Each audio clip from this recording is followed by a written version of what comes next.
An outlet patented makes ceiling lights plug and play. Remove chandelier. While pressing the button, rotate the light to the left, move down when it's stopped. Install and wire up the outlet. Thread crossbar on outlet box. Grounding. Check stripped wire.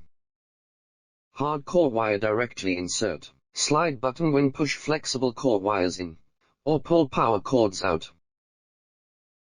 Fix the outlet on crossbar. Only press in button can piston be up. No lights, no currents.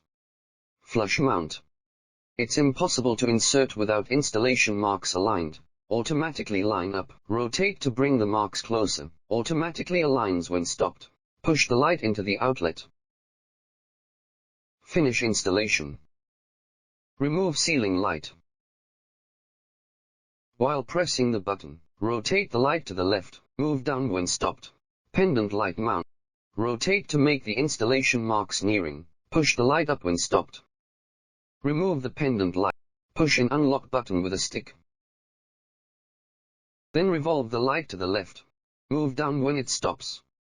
Chandelier mount, which is same as pendant installation. The outlet is worth having.